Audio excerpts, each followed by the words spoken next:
മഴക്കാലത്തിന്റെ വരവറിയിച്ച് മുളച്ചു പൊന്തുന്ന കൂണുകളുടെ അത്ഭുതലോകം തേടി ഗ്രന്ഥശാല പ്രവർത്തകരും കുട്ടികളും ഇടയിലേക്കാട് കാവിലേക്ക് നടത്തിയ യാത്ര വേറിട്ടൊരു അനുഭവമായി.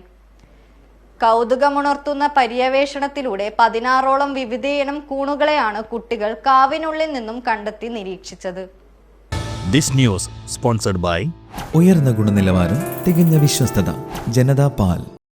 ഇടയിലക്കാട് നവോദയ ഗ്രന്ഥാലയത്തിന്റെ ആഭിമുഖ്യത്തിൽ ഹോസ്ദുർഗ് താലൂക്ക് ലൈബ്രറി കൗൺസിൽ ആഹ്വാനം ചെയ്ത ലോക പരിസ്ഥിതി ദിനാചരണത്തിന്റെ ഭാഗമായാണ് കാവിൽ ജൈവോത്സവം കൂൺ നിരീക്ഷണം സംഘടിപ്പിച്ചത്.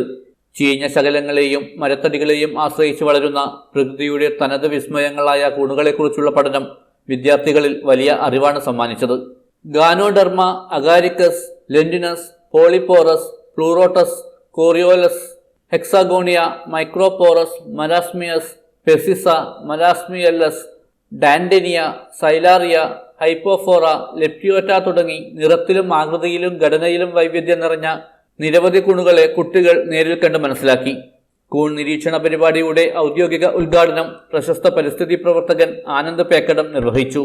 ഐഡന്റിഫൈ ചെയ്യാനുള്ള ഒന്നാമത്തെ ഇൻഡിക്കേറ്റർ, ഒന്നാമത്തെ സൂചന ക്യാപ്പാണ്. ക്യാപ്പ് നോക്കിക്കഴിഞ്ഞാൽ നോക്കാം. രണ്ടാമത്തെ സൂചന എന്ന് പറഞ്ഞാൽ അതിൻ്റെ ഗിൽസാണ്. ഇത് താഴെയുള്ള ഗിൽസാണ്. ഇത് നോക്കിക്കോട്ടെ, ഇതിനൊക്കെ നല്ലതാണ്, പഠനത്തിന് ആവശ്യമാണ്. ഗിൽസാണ്. ഗിൽസ് കഴിഞ്ഞാൽ അത് ഏത് സ്ഥലത്താണ് ജീവിക്കുന്നത്, അതിനെ ഹാബിറ്റാറ്റ് എന്നാണ് അതിൻ്റെ പറയുന്നത്. എല്ലാ മൂലകങ്ങളെയും തിരിച്ചു കൊടുക്കേണ്ടതാണ് എന്ന പ്രകൃതിയുടെ ധർമ്മം ഏറ്റവും കൂടുതൽ പ്രാവർത്തികമാക്കുന്ന ഒരു ജീവവർഗം ഇത്തരം കൂണുകളാണ്. ഈ കൂണുകളെ നമ്മൾ ഇന്ന് പഠിക്കാൻ പോവുകയാണ്.